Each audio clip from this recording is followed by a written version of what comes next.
By the time I saw a real estate agent standing in my living room taking photos of my walls, I finally understood why my son Clifford had called me at 6 a.m. with one sentence, "Dad, don't go home this morning." My name is Howard Mercer. I'm 67 years old, retired senior accountant, Tacoma, Washington. I spent 35 years reading balance sheets for a living. When numbers don't add up, I noticed that morning, nothing added up at all. Let me back up to the birthday dinner. Clifford had put together a small get-together at my place, maybe 8 people. Nothing elaborate. He'd been engaged to Sylvia Dorn for about 8 months by then. She was 34, called herself a financial consultant, and had a particular talent for steering conversation toward money without it ever feeling obvious. Most people probably didn't notice. I noticed. That evening started the way those things usually do. People arrived, someone brought wine, there was food on the table. A couple of Clifford's friends I'd met before. One man named Lester Crane, who was introduced as a business contact. The usual noise of a small gathering.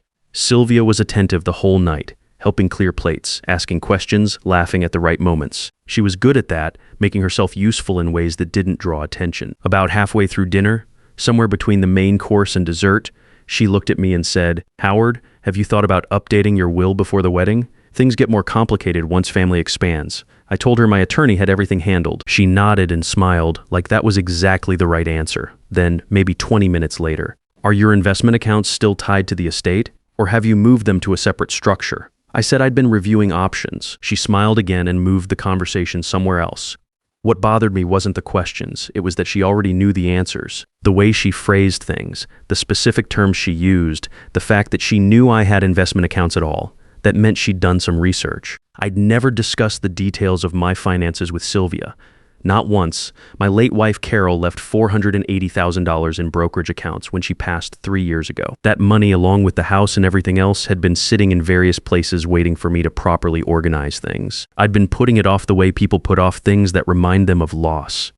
That night, sitting at my own birthday dinner while Sylvia asked careful questions, I made a decision. I excused myself quietly and walked down the hall to my home office. The folder Randall Pruitt had sent over was sitting on my desk. Randall is my estate attorney, been handling family paperwork for years. He'd prepared the revocable living trust documents weeks earlier.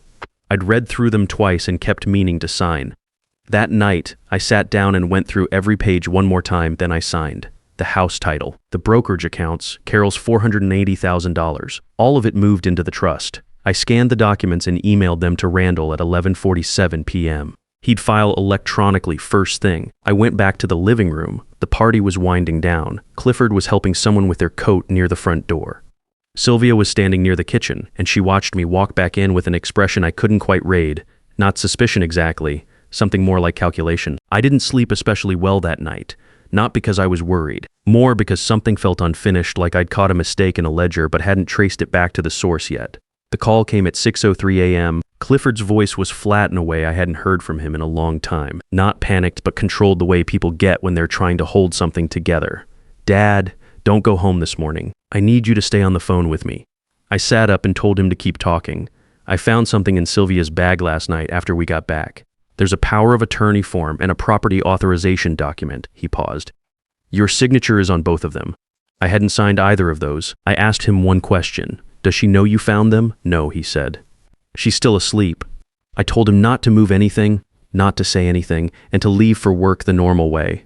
Then I called Randall. Randall doesn't waste words, which is part of why I've kept him for 20 years. I told him what Clifford found. He asked me to stay on the line while he pulled up the county property records. I could hear him typing, then a pause, then more typing. "Someone accessed the title history on your property last night," he said.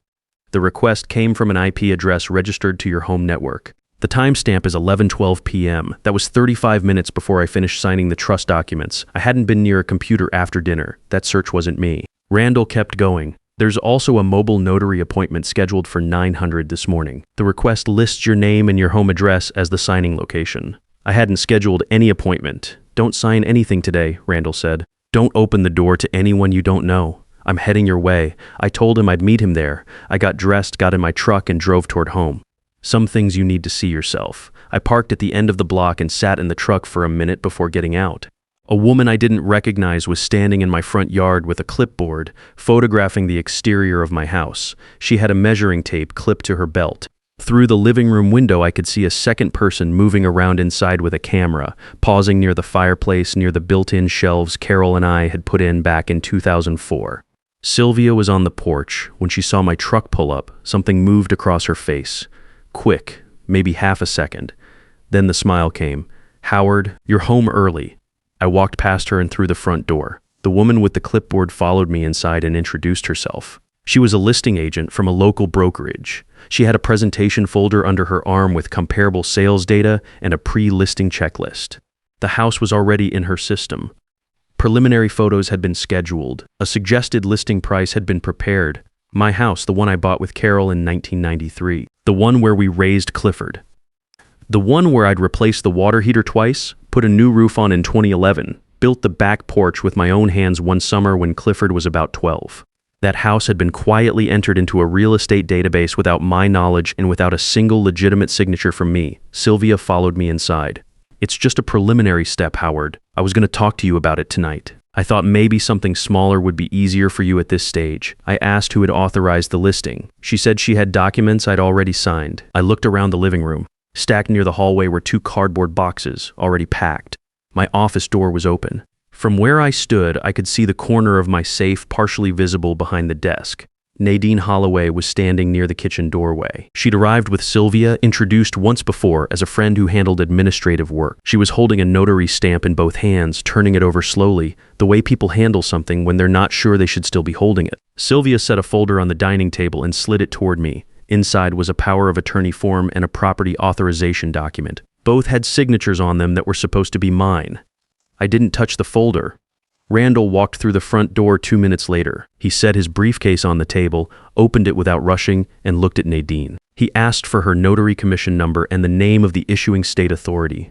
Nadine looked at Sylvia. Sylvia said something about a scheduling mix-up. Randall asked Nadine again, the same question, same tone. Nadine set the stamp down on the table. She pressed both hands flat against the front of her jacket.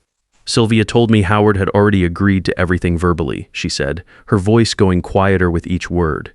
She said this was just the formal paperwork. She said the bank needed it by noon. Nadine looked at me. "I didn't know you weren't aware of any of this. I'm sorry, Howard. I wouldn't have come if I'd known." The listing agent picked up her folder and left without saying anything else. Sylvia started talking faster. Said there had been a miscommunication. Said she had been trying to help manage things because she could see I had a lot on my plate. Said Clifford understood the plan and had been part of the conversation. Said Randall was overreacting. I didn't argue with any of it.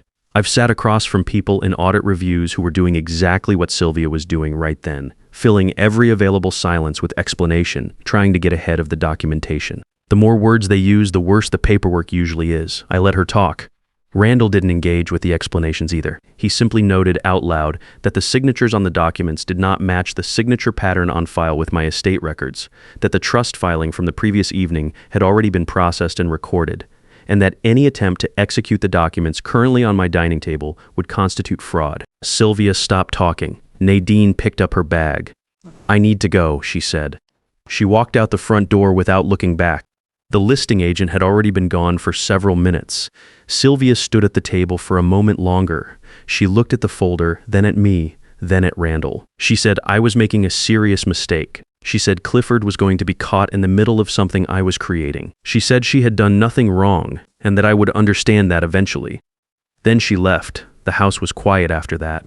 The 2 boxes near the hallway sat where they were. I walked to my office and checked the safe. Everything was where it belonged. Randall stayed for about an hour. We went through the documents Sylvia had brought, cataloged the forged signatures, and started a written record of the morning's timeline. He told me to expect that this wasn't over. People who move this far into a plan don't usually stop because the first attempt fails. He was right about that. Clifford came over that afternoon. He had his laptop under his arm and a manila folder in his other hand. He looked like someone who hadn't slept, which made sense because he probably hadn't. He sat down at the kitchen table and opened the laptop without saying much. He turned the screen toward me. "I found these this morning before I left for work," he said. "The email account is shared. I've had access to it since we moved in together. I wasn't snooping. I was looking for a confirmation receipt, and these were right there." The email chain went back 4 months. The messages were between Sylvia and a woman named Greta, someone I'd never heard of. The early ones were vague, more about logistics and timelines, but as the chain went on, the language got more specific. One message said, "Once we're married, the property is half mine anyway. If we handle the transfer before the wedding, we skip the legal waiting period entirely." Another one, sent about 6 weeks before my birthday dinner, said, "His son won't push back. He's too far in to see it clearly." There was a third message that listed my home address, the county assessor parcel number, and an estimated property value pulled from a public database. Below that, a note about Carol's brokerage accounts and the approximate balance, $480,000 accurate within a few $1,000s. Sylvia had done her research carefully and over a long period of time. I read through the chain twice. Then I asked Clifford if he'd made copies. He slid the manila folder across the table. He'd already printed every page. "I'm sorry, Dad," he said. I told him the same thing I meant. He had nothing to be sorry for. He hadn't done anything wrong. He'd found something he wasn't looking for, and he'd made the right call at 6 in the morning when most people would have talked themselves into waiting. We took the printed emails to Randall that evening. While we were there, Randall mentioned he'd run a background check on Sylvia earlier in the day. "Standard practice," he said, "when a situation like this develops." What came back included a civil case filed in Oregon 5 years prior, an older widower, a relationship that developed over roughly a year, a property transfer attempt that had been caught before completion. The case had been settled quietly, no criminal charges, but the record was there, a pattern documented. Randall laid it out plainly. The Oregon case meant this wasn't an impulsive decision or a misunderstanding. It was a method. Sylvia had done this before, refined it, and come back with a better plan the second time around. He told us the next steps. The forged documents and Nadine's admission would go to the county recorder's office. The notary board would receive a formal complaint. A civil fraud filing was being prepared. The process would take time, but the documentation was solid. I drove home that night, thinking about the email that said Clifford wouldn't push back. Whoever wrote that had badly misjudged my son. 3 days after the confrontation at the house, Sylvia called me. Her tone was different from what I expected, calm, almost reasonable. She said she thought we'd gotten off on the wrong foot. She said Clifford had misread the situation and that she'd explained things poorly, that her intentions had been good even if the execution looked bad. She said she wanted to sit down and talk it through, just the two of us, so things didn't have to end this way. I agreed to meet her at my house. Before she arrived, I called Randall and he reminded me that Washington State operates under one-party consent for recorded conversations. I set my phone on the kitchen counter with the voice memo running face down before I unlocked the front door. She came in and sat at the kitchen table. For about the first 10 minutes, she was apologetic. She talked about how much she cared about Clifford, how she understood why I was upset, how she wanted to find a way to move forward that worked for everyone. Then something shifted. She said I was the reason Clifford was pulling away from her. She said I had always made things difficult and that this was just the latest version of that. She said she knew exactly what I had, what Carol had left behind, and that I could either handle things reasonably now or let attorneys sort it out later, and that option would cost everyone more than it needed to. Those were her words. "I know what Carol left you. You can either be reasonable about this or we can let the lawyers sort it out." I thanked her for coming by and walked her to the door. The recording was 22 minutes long. I called Randall while her car was still pulling away from the curb. "She said it on tape," I told him. He was quiet for a moment. "That changes things considerably," he said.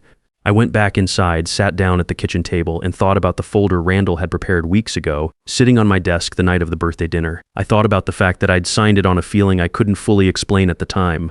Sometimes you act on instinct before you understand why. That night, the instinct was right.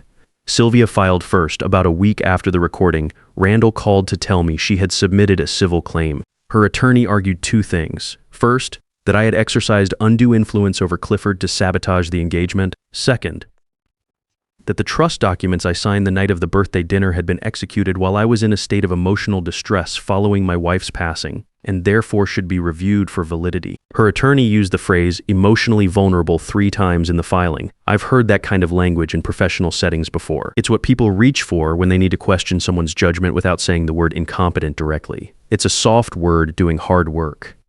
Randall wasn't surprised. He told me this was a predictable move.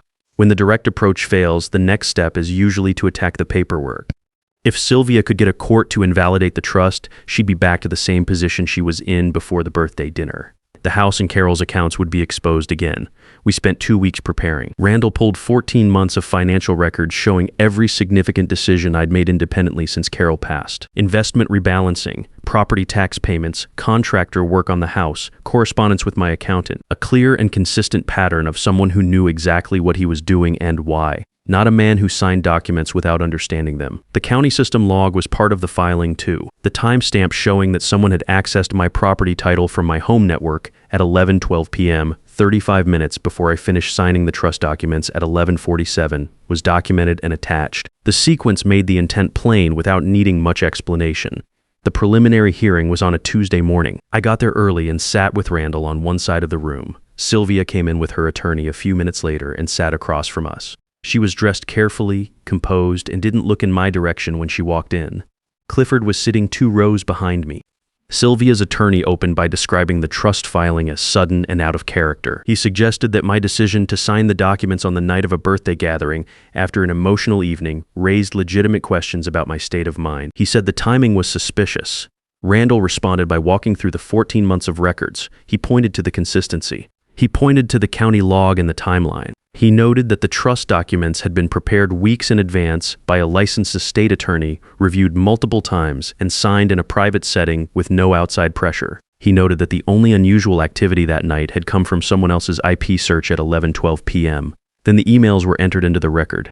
Sylvia's attorney had seen them already through the discovery process, but hearing them read aloud in the room was different. The clerk read each one without inflection, the one about skipping the legal waiting period, the one about the parcel number and the account balance, the one that said Clifford was too far in to see clearly. I watched Sylvia while the emails were being read. She kept her eyes forward, hands folded in her lap, expression unchanged. She was working hard at that. Clifford was called to the stand. He walked up without looking at Sylvia. He confirmed that he had found the documents in her bag the night after my birthday dinner. He confirmed that the email account was shared and that he had full access to it. He confirmed that he had not been part of any conversation with Sylvia about managing or transferring my property. He answered every question the same way, directly, without adding anything extra, without taking shots, just facts. Sylvia's attorney asked him whether it was possible he had misunderstood Sylvia's intentions.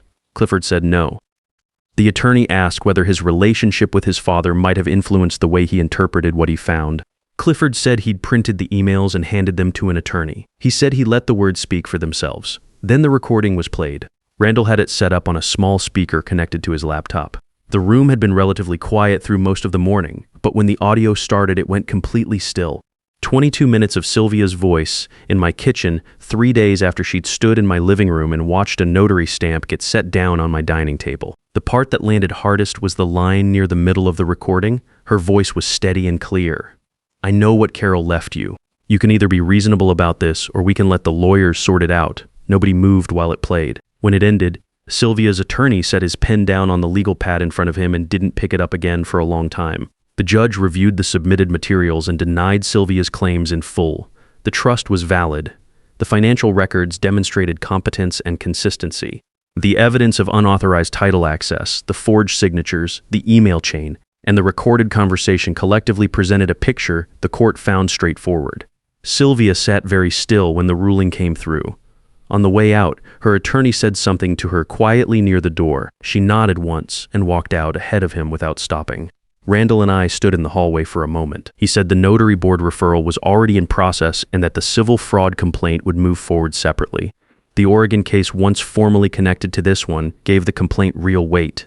Clifford came out a few minutes after us. The 3 of us stood there in the corridor outside the courtroom and didn't say much.